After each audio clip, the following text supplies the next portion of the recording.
Hello everyone. The last video I've been doing a lot of Gauss-Jordan elimination stuff. So with lots of Gaussian elimination stuff, we basically reached the point where we have to revisit what we've studied so far and do some exercises on those. And these upcoming videos would be mostly exercises. We need to practice a lot of the theory that we've covered and like going back really quickly and scrolling and skimming through the notes that we have accumulated throughout the different lessons, you can see, okay, so we can solve linear equations using matrices, and generally it's way easier than solving the linear equations on their own, be it through elimination or substitution. It's a lot easier to just convert it to a matrix and solve accordingly. We have some jargons that we were acquainted with. And some of the elementary row operations like swap, scale, and pivot, these are different operations that cumulatively form what we call the Gaussian elimination. And the Jordan-Gauss elimination is when you basically form, when you have a, what do you call it? I keep forgetting what that name is. So it's like the diagonal. Yeah, the diagonal. So when you have the diagonal, you have the lower, the whatever is below the diagonal has to be ones, or yeah, has to be ones, and whatever is on the top of the diagonal, sorry, whatever is below the diagonal has to be zeros, and it's even better if it is above, if the above is also zeros, and this was and accordingly.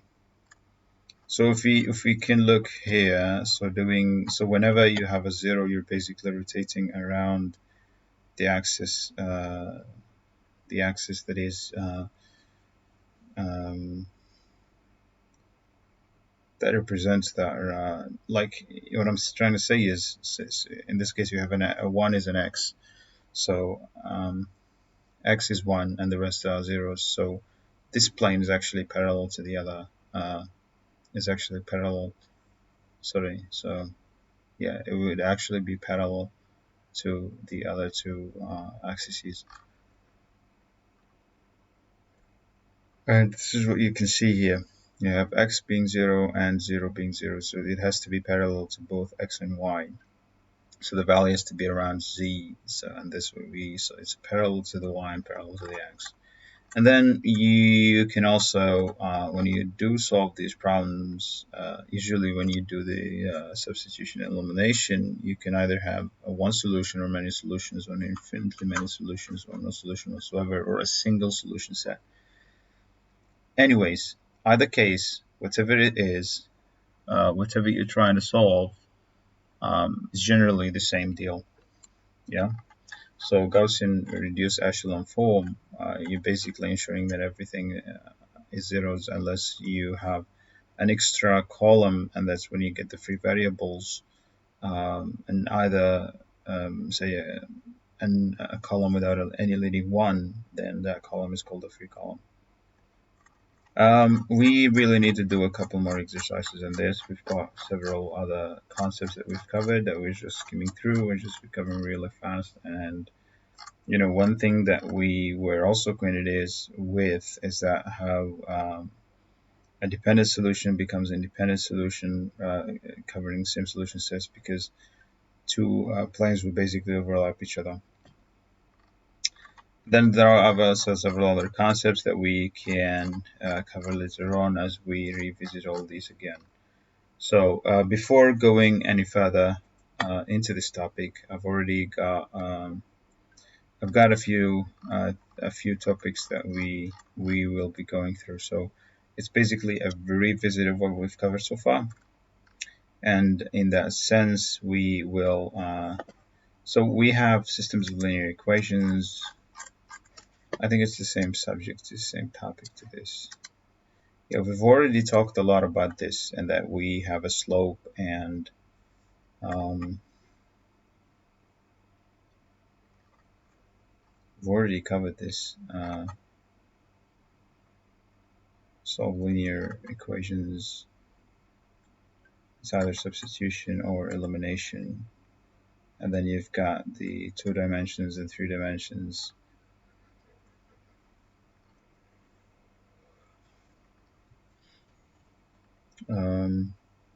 Inconsistent solution. There's basically no solution. And there's one single solution, and this is have infinitely many solutions. So those we've covered. Parametric equations. Yeah, this is basically parametric equations, sort of.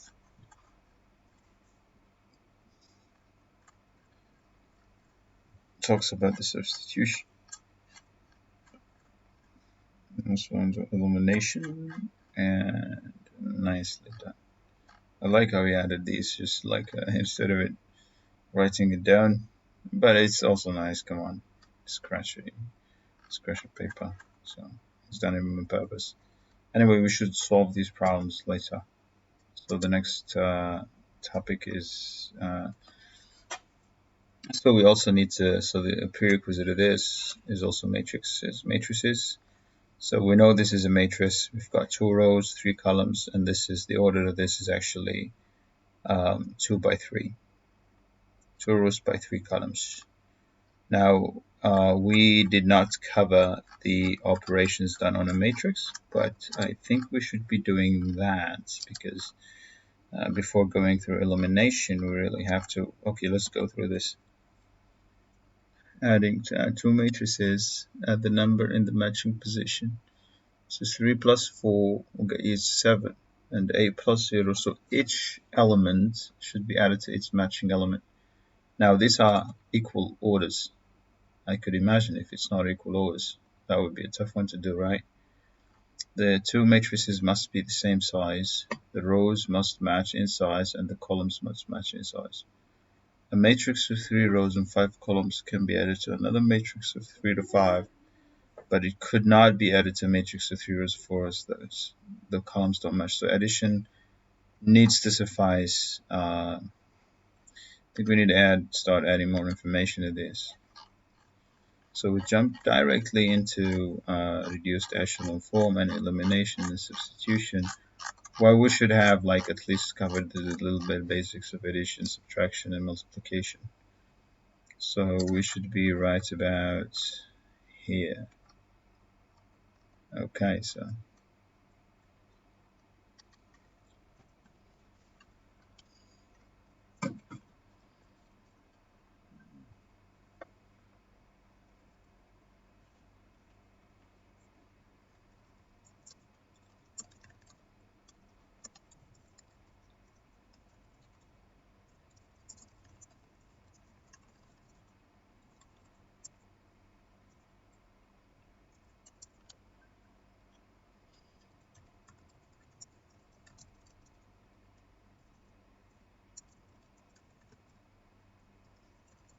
you know that.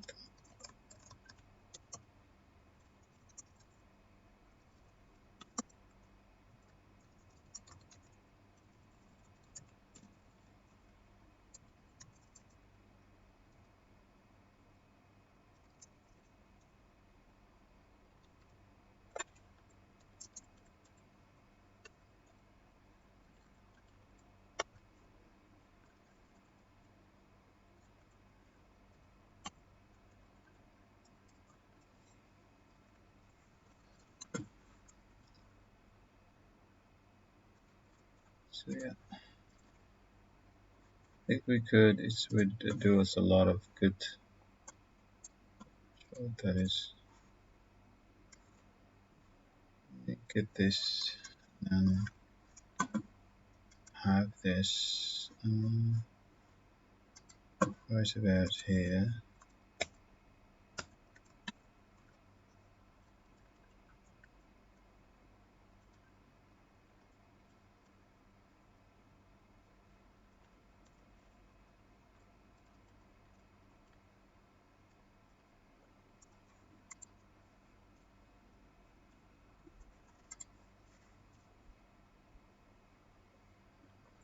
That's the addition.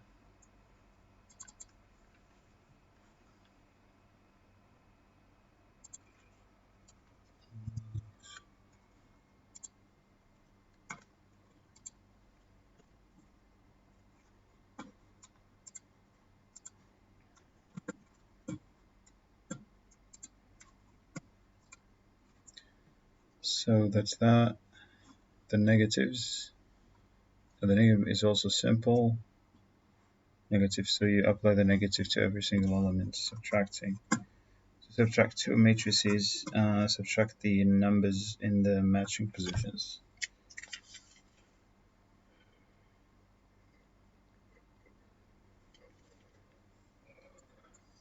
Okay.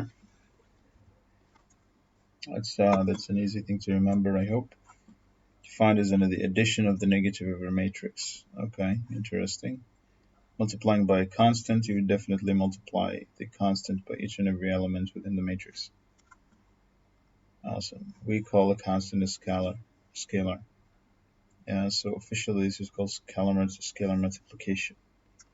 So multiplying by another matrix, this is where things get tricky. To multiply two matrices together, it's a bit more difficult to read multiplying matrices. So I guess we could leave this one for the later session. Now, what about division? Well, we don't actually divide matrices. We do it this way, by the inverse.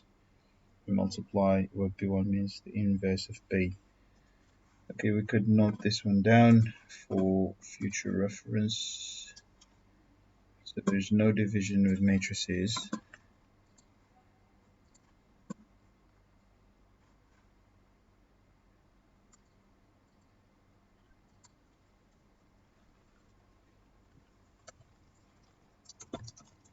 There is no division with matrices.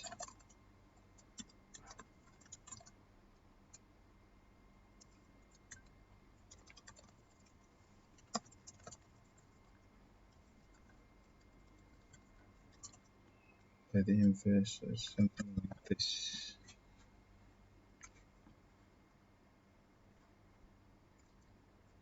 Inverse of B. Nice. Okay, so inverse of a matrix, and there are special ways to find the inverses, and we should learn them in another video, I guess. Transposing, interesting. Transposing a matrix, swap rows and columns. Transposing. So we've got here. We could do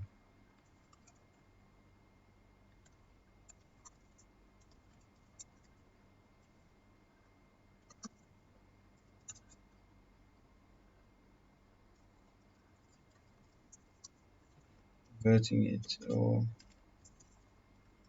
rows become columns, and columns become rows. That's what the transposing is all about, right? Put T to the right hand corner. Should add it to the sort of lessons. It'll make it easier for us to comprehend, right?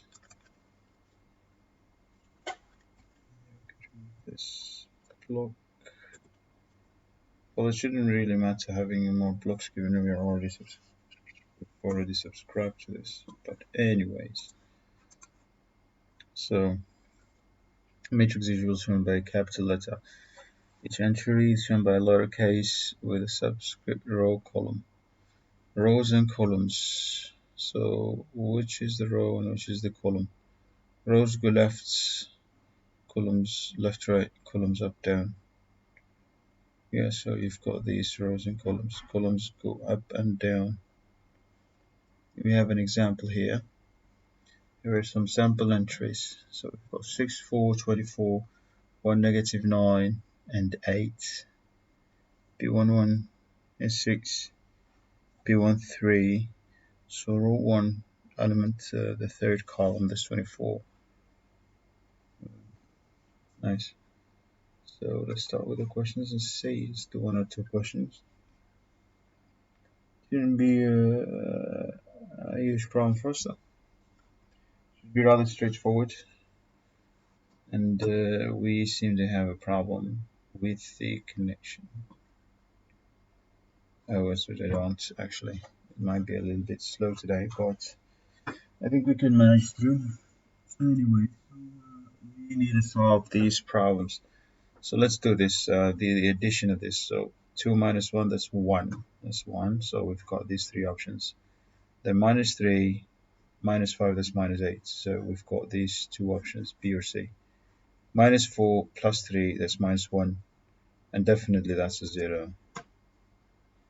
Good try, but D is not the right answer.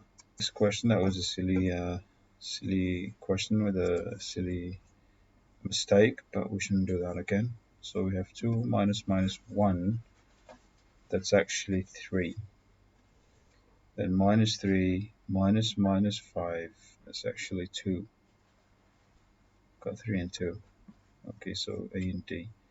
And then minus 4 minus 3, that's actually minus 7.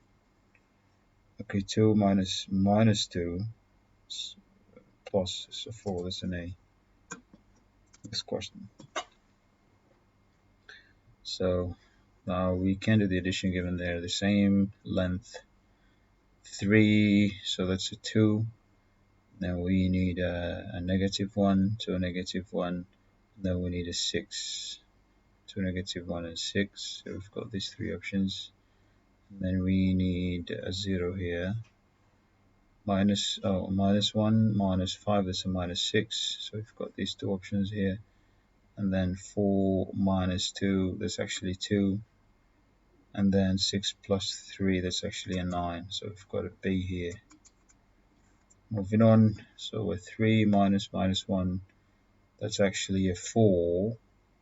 And then minus 5 minus 4, that's actually a minus 9. So we're still on the first one. 4 minus 2, that's actually a 2. We're still here.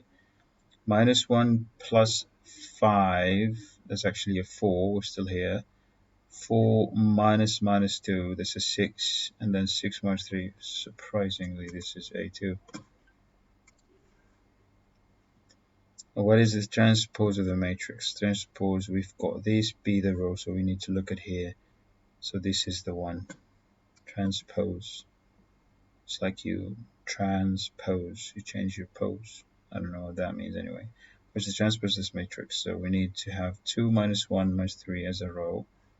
2 minus 1 minus 3 as a row. And then minus 5 minus 2 minus 1. And then 6 minus 4, 0. This is it. Moving on to the next question. If A is this and B is this, what is 3A minus 2B? So 3A, we need to multiply 3 by A. So with 3 multiplied by each and every element. I think we have to have a paper here. And I should get me a paper. Should get me a paper and pen. Alright.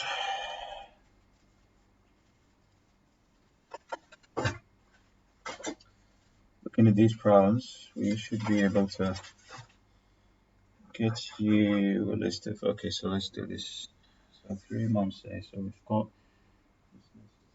got 3 minus 3, that's minus 9, and then we have, that's a minus 6, and then we have a 15 there, and then we have 3, and then we have a 12, and then we have minus 3. So this is the first matrix. The second matrix, it should be 2. So we've got an 8, and then we've got a minus 6, and then we've got a 0, and then we've got a minus 4, and then we've got an 8, and then we have minus 4. Minus 4, right? And then we, so we can do an addition here, given, they're both the same size. So let's all go on with it. So the ending result is minus 1, and then minus 9. And then we have a minus 6, and then we have a 19, and then we have 12 plus 4, that's a 16, and then we have minus 5. I believe it's a minus 3, minus 8, it's actually 12. Minus 12. So what am I doing wrong? It's actually minus 11. It's not 12. Alright, let's see the answers that we've got. So 1 minus 9. Why did I have a minus 9 here? 3 minus, oh, that's actually a plus 9. So we've got a 1 and 9, minus 6 and 16, 19 and minus 11. It has to be C. Well done. Next question. It's not bad. Not bad at all. So 2a plus b transpose. So it's a square, so it really doesn't really matter much. But let's do the transpose first. Transpose, we have -2 and -3 for a row, and 4 and -2 for the second row.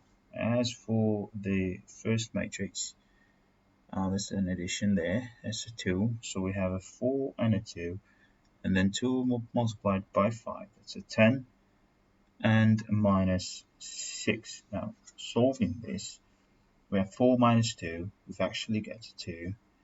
And then 2 plus 3, that's a 5. 14. And then we got a -8. So 2, 5, 14 minus 8. 2, 5, 14 minus 8. That's a D. Next. This is another scalar multiplication.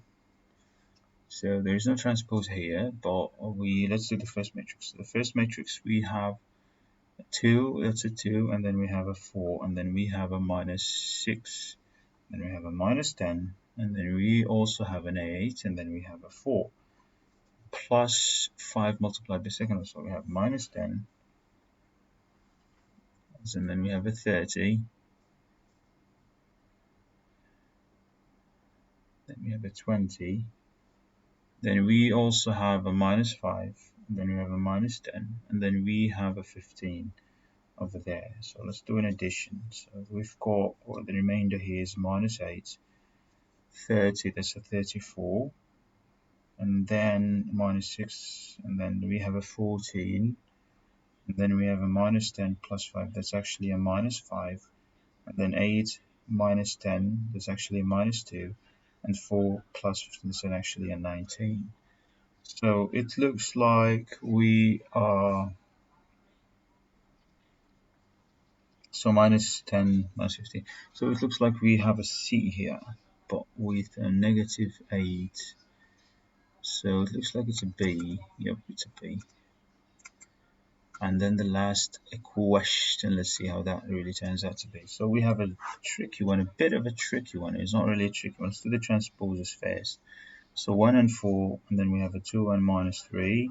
And then for the other one, that's like -1 and 6. And then we have 4 and -2. That's the transpose. And then we multiply by 3 for the first one. So we have a 3, and then we have a 12, and then we have a -6, and then we have a -9. This is the first matrix. As for the second matrix, which is a multiplication by 2, we have a -2, then we have a 12, and then we also have an 8, and then we have a -4. And then if we do the addition, we have a subtraction here. So 3 minus, there's 3 plus 2, we've actually get a 5, and then 12 we get a 0, and then 6 minus 8 we actually get 14, -14, and then -9 plus 4 we're getting a -5. So 5, 0, -14, -5, that's a day. Sweet. That was a pretty nice one. That was a pretty decent set of exercises for this video. I think for the next video we have to do a little bit more complicated stuff, and we will probably be dealing with multiplying matrices and inverting them. So till the next video, have a good one.